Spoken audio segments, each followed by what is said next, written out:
Today is July 22nd, and before I get going on my gasoline exchange and my motor start, I gotta glue in some cleat blocks. That way while I'm doing the gasoline stuff, this can dry. So this is where it's going to go. I already got this sanded down and washed out so that it's good to go. I made some blocks. So the blocks will go in here like this. I have already pre-drilled the holes that are going to fasten it down. So I got 4 screws that are going to go in these corners. I'm going to laminate that in there and glue it. And then once that's all set, this is what's going to be mounted on top. This is a cleat, and this is what you would tie a rope to when you're towing a boat or towing to a dock. So what I need to do first is I'm going to mix up some epoxy. I'm going to slather the bottom of this, and just going to be all glued up. So all the surfaces are going to be covered with epoxy, and then I'll screw this in, and then it'll be locked in there, and it can dry while I'm doing the other task with the motor. Okay, here we go. So whenever you're laminating, you want to use thickened epoxy. Otherwise you get too much squeeze out and not enough material stays in between the joint, and you never want to do any excess clamping either, because that'll squeeze it all out as well. So you get a liberal amount, because you do want some squeeze out. So what I'm going to do is just cover all the surfaces that I want to make into one cohesive chunk of material. Now what's usually the case with epoxy is the epoxy is stronger than the underlying wood. So if you were going to get a failure of this joint, it wouldn't come apart at the epoxy joint. It would come apart between the laminations of the plywood. So that's all covered. So now what I'm going to do is I'm going to cover the adjacent surfaces that are going to engage that area they just painted. I'm going to put some on this side, because what also happens is a lot of times you'll have the pores of the wood will absorb the material, and you'll end up with a dry joint. So you want to give everything a chance to absorb into the pores of the wood. So I got this surface going there. Now this surface goes there, and that surface goes along there. So sometimes it gets pretty sticky. You can't avoid that. You got to hold things firmly without dropping them, so you don't get epoxy all over areas you don't want it.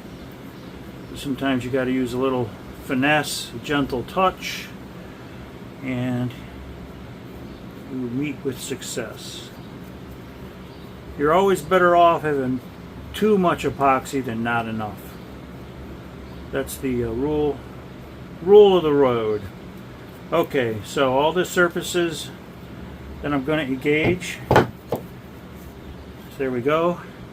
So now I'm going to put some more epoxy on this, because I'm going to put a block on top of this to make up the distance so it's flat with this buttress for the transom.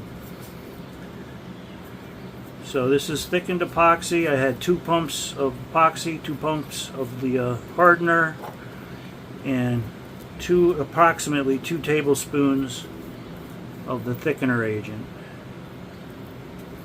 So there we go. Now I have to do the same thing on the mating board. I have to do the bottom.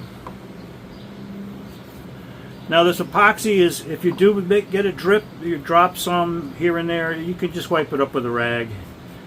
It's not a hard thing to clean up epoxy, but if you get it on your skin, you don't want to use any solvents.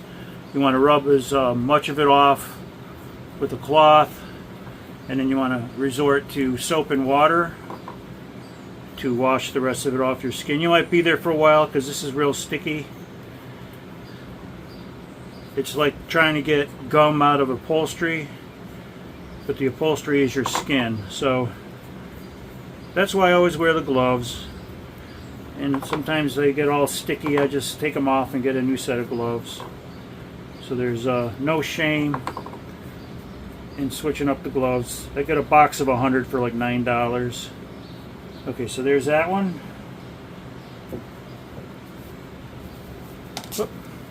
So now I'm going to make sure this joint down in the corner here has plenty of glue. There we go. Like a little gap there. Okay.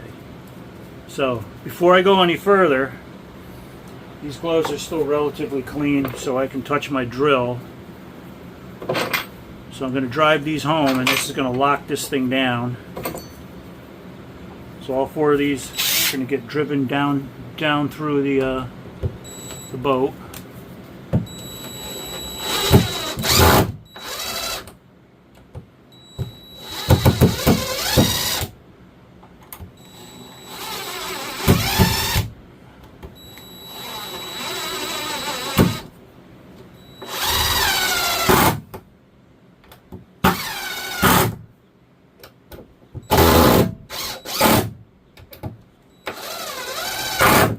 Okay, we're all set with this one.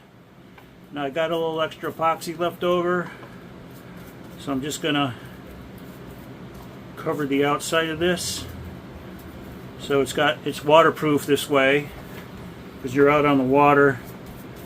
It's always moisture, things are always getting damp, and it's always best to try to waterproof everything and anything that's on a boat, especially if it's wooden. There we go. And as this sits, some of the material will seep out. We'll get a little squeeze out. I can always go back with the brush and just kind of spread it back in there. So there we go.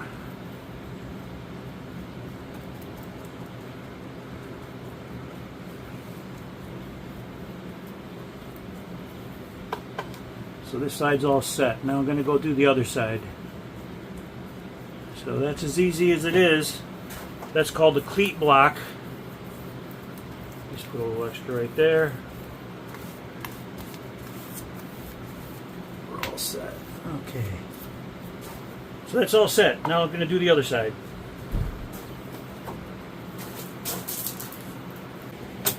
Okay. Now we're ready for round number 2. So same process. I'm going to coat the surfaces with thickened epoxy. So this recipe that I use is two pumps of the epoxy tank and 2 pumps of the hardener. And that gives us a nice thick consistency so that we don't get too much squeeze out. So like the other one, too much, some is good, more is better, too much is just right. So with epoxy work, especially when you're laminating, you want to have plenty material in between the pieces you're going to join, so as it clamps, the material can squeeze out and fill any voids. So sometimes you'll have a board with a nail divot or something like that, or the board is just a little bit crooked. Fiberglass actually works better on loosely fit boards because you want to have a layer of glass between the two surfaces. Not glass, I mean epoxy. So a sloppy fit is actually better because you get plenty of epoxy in the joint, and it acts like super glue to hold the two pieces together. If the joint is absolutely perfect and you clamp it, well then you're going to start losing your epoxy because it's going to be such a perfect fit. You're going to squeeze it all out. So a rough fit is actually better when it comes to epoxy. Okay, so we're all set here. So I can get that down there without dropping it. There we go. Same thing. Now I'm going to cover this surface. And you don't have to work especially fast because I have slow hardener, which gives you a lot more working time. That's the 206. If I got the 205, that's a fast hardener. And that in hot weather, that's not what you don't want to use that in hot weather. You can use that in cold weather or cooler weather. But in the weather we have right now, which is super hot and humid, the stuff would kick, meaning that it would start to solidify before I was able to work it into the joint. And sometimes when you mix up big batches, you can feel the cup that it's in getting really warm on the sides. So what you want to do is just get that material out of the cup and spread it out just to slow down that exothermic curing process. Other times you can put the cup inside like a thing of cold water, like a, I don't know, like a bigger cup with ice water in it. So there's a lot of different ways to manage the cure time, especially if all you have is the fast hardener and it's a hot day. You got to try and keep it cool, or work it really fast, or have it in something that's keeping it cool, like an ice cube tray, or whatever. But if you know you're going to work in hot weather, you want to have slow hardener. Okay, there we go. That's all set. Now I'm going to put the screws in. So these are going to mechanically hold this down, whereas the epoxy is going to make it kind of like a monolithic material, where it's, I like to get them down a little ways first, and I sock them down.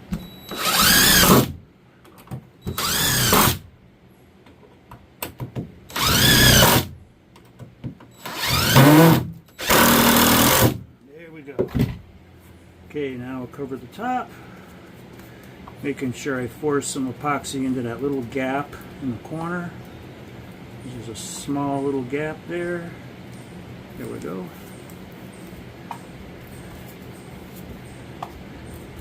Now a lot of you guys might be wondering, well, what about them screws? You won't be able to unscrew them if that epoxy's in the head. Well, I'm gonna not ever have to take them out, because that's not really going to loosen these boards, but it is going to hold it with a clamping force. So what I'll do is I'll add some color to this epoxy, like a brownish color, to kind of match the color of the wood, and you won't even know there's a screw in there after it's been sanded and painted, or however surface treatment one might want to use. You can kind of hide things. So this is a chemical bond with the epoxy resin. It's also a mechanical bond with the screws. So that's ideal when it comes to something that's going to be carrying a lot of weight. Okay, so now we're going to fill these screw holes in with something that's more already the color of that. So what I use for that is the 407. If you can see in there, see how it's kind of like a brownish color? That makes it look like wood, like you're making a batch of wood putty. So I add some of this to the hardened epoxy that I already have mixed up. And this will essentially make it look like wood putty. And it'll be better able to camouflage those screws.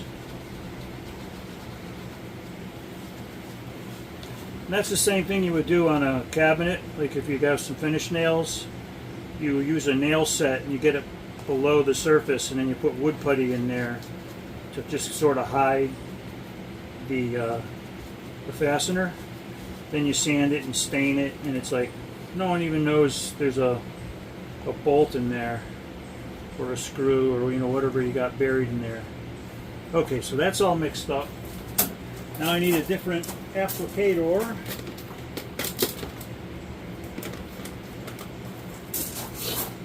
So see what I'm doing here. See how that's like a brown? Just fill that hole in like that.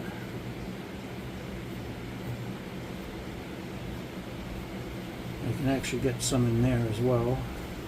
There's a little tiny gap. There we go.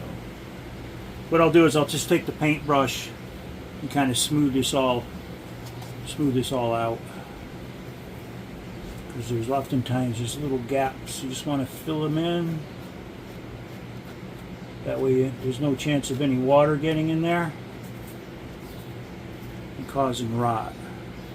So you want to always exclude moisture from all your joints so nothing can get in there and just sit. The water that just sits tends to cause trouble. So you can see this is kind of sloppy. That's okay. We like sloppy. Okay, so there we go. So that's as good as I really care to get it. That'll harden up and get a little thicker. And I'll add one more layer of glass on that and that'll be fine. Now I'm going to touch up the other side as well, but you get the gist on how that works, so I don't have to film that for you.